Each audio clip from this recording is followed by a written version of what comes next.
Сен соңғы кезде ше, маған көңіл бөлмей жүрсің ше. Сен басқа қыздармен сөйлесіп жүрген сияқтысың ше. Ой, не дейсің? Басқа қыздар? Қуасың ба?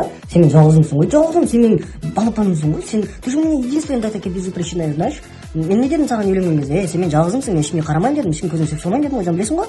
Шынымен ма, қаяқтағы қыздар? Я же только ради тебя родился в этом мире, жизни такая единственная ты моя. Бәсе, сен немді жан сұраған? Сен мені алдамайсың, сен маған адалсың ғой. Сен ешкіммен сөйлесіп жүрген жоқсың ба? Лә, жан, үйде тұрған баласы бар әйелге кім қарайды айтшы? Кіммен сөйлесем мен? Сен де сұрақ қоясың ғой. Сен мен жалғызымсың ғой, жанымсың ғой сен менің. Жаным, бәсе, білемін ғой мен. Сен үйде отырып, мен де сұрақты қоя салмай, үйде отырған әйелден сұрақ. Сенен ғой жаным саған. Жаным, айтшы біз бір-бірімізге адалмыз ғой, я? Біздің махаббатымыз, шынайы махаббат қой, жаным. Ей, жан, тамақ істеші, бұл қарны ашып кетті.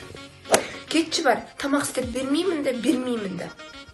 Жыл сияқты. Қайсыл үйленген кезде, ой, мен сені маған үйленсең, үлдемен білдеге ораймын, төбеңнен алтын жаудырамын, шуба үстіңе, астыңа машина, қолыңа iPhone 10, біреусі де жоқ. Қайсыл?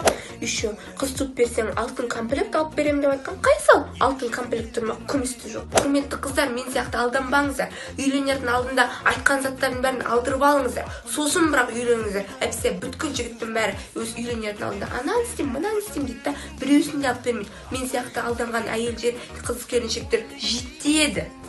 Жан, енді сен маған екіншісін ұл туып берсең, мен саған мәшине алып берем.